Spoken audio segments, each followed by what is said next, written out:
Georgian Times-ი გაუწევდა ნანა გაგოდასვამს შეკითხვას გისმენთ. ბატონო პრემიერ-მინისტრო, რამდენიმე დღეში, ფაქტობრივად რამდენიმე საათში ჩვენ გვიყოლება პრეზიდენტი, მალევე გვიყოლება ახალი პრემიერ-მინისტრი და თქვენ ბრძანეთ რომ გადმოდიხართ ჩვენსკენ. ეს არის ძალიან სასიამოვნო მოულოდნელობა, მინდა გითხრათ, იმიტომ რომ ჩვენ გვეგონა რომ ქართული ტრადიციისამებრ ეს იქნებოდა მუდმივი თქვენი პოლიტიკური იერარქიები და შემდეგ. იქნება საინტერესო სამკუთხედი სქემატურად პრემიერ-მინისტრი ახალი პრეზიდენტი, რომელიც ჯერ კიდევ არ ვიცით ვინ არის და თქვენ ცალკე მესამე ფიგურა. თქვენ თუ შეამჩნევთ რომ ორი ფიგურანტი, პრეზიდენტი და პრემიერ-მინისტრი, ახალი რა თქმა უნდა.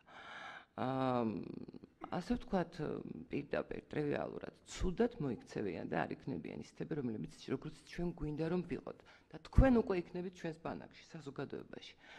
ჩვენ ვის მივმართოთ? მოგმართოთ თქვენ თავიდან ბოლომდე და გქონდეს თქვენი იმედი. კარგი შეკითხვა. ჩვენ ერთად ვიქნებით და ერთად გავაკრიტიკებთ იმ ორ ფიგურანტს. აი ეს მაინტერესებს. კი ბატონო, კარგია, მადლობთ. კარგი შეკითხვა ძალიან. პირველი რომ ცოტა უცნაური გია ჩემი პოზიცია, მაგრამ მრავალჯერ გავაკეთე განმარტება და კიდევ გავიმეორებ, რომ თუ ჩემზე ნდობაა და მე მენდობა საზოგადოება და ჟერა ჩემი, ამ შემთხვევაში უნდა დამენდოს, რომ მე სწორი არჩევანი გავაკეთე. და მარგველაშვილს თვითონ ხედავენ, მე მარტო არა ვარ აქ უკვე, მარგველაშვილი აბსოლუტურად დამსახურებული პრემიერსაც შევთავაზებ შესატყვის და ამ ხრივაც თუ ჩემზე სანდოობა, ეს სანდოობა იქაც უნდა გავრცელდეს. და თუ მე შემეშალა და ამისგან დაზღვეული არავინ არაა. ამის ალბათობა ძალიან დაბალი ჩემი აზრით, მარგველაშვილის შემთხვევაში და პრემიერზეც მე მოგახსენებთ გვიან. ძალიან წირია ალბათობა, მაგრამ თეორიულად ყველაფერი არსებობს.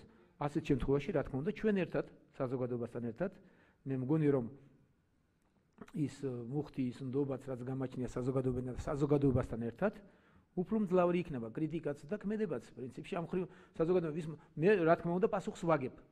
რამე თუ მე გარანტიას ვიძლევი რომ მთელ ხელისუფლებაზე ვაგებ მე პასუხს. რაზე ვაგებ პასუხს რომ იქნება დაახლოებით ესეთი როგორც დღესაა. ვარსკვლავებიდან ვერავინ არ მოწყვიტავს. რეალობიდან, შესაძლებლობიდან ისინი იქნებიან მაქსიმალურად ეფექტურნი. შეცდომებს, კონსულტაციებს მე არ დავამადლი, თუ ვინმე სურვილი ექნება, გარწმუნებთ, შიგნითაც ზუსტად ეს საუბარი მაქვს. არც ერთი მინისტრისთვის არ მithქვას, არც მიკადრებია რა, აბა ახლა შენ მოხვალ და მე შემეკითხები. ამას არც ვიკადრებ და არც მიკადრებია, მაგრამ თუ ექნებათ სურვილი კონსულტაციების, რა თქმა უნდა, მე არ დავამადლი, თუ არა და მე შემიძლია ტრიბუნიდანაც გამოვთქვა შენიშვნებიც და მიმართულებაც, რასაც მე ვხედავ, თუ ისე არ გაუჩნდებათ მას სურვილი რომ ჩამეკითხო, მე შემიძლია თქვენთან ერთად და ვის უნდა შეეკითხოს საზოგადოება, ჩვენ ერთად ვიქნებით მონაწილეები პროცესების და დაისმება კითხვები. მე რა თქმა უნდა ვალდებული ვიქნები განმარტებები გავაკეთო და ჩემი წილი პასუხისმგებლობაც განვმარტო, მე რაც იქ მოიხსნება ნაწილობრივ, იმიტომ რომ თქვენ მას მისცემთ ასპარეზს და მათ უნდა გამოიყენონ კარგად ეს ასპარეზი, მაგრამ თუ იქნება შეცდომები, კიდევ ერთხელ ვამბობ. ძირითადი ძალა არსებობს საზოგადოებაში. აი ეს მუხტი უნდა გაიზარდოს და გავაცნობიეროთ, რომ ჩვენშია ძალა.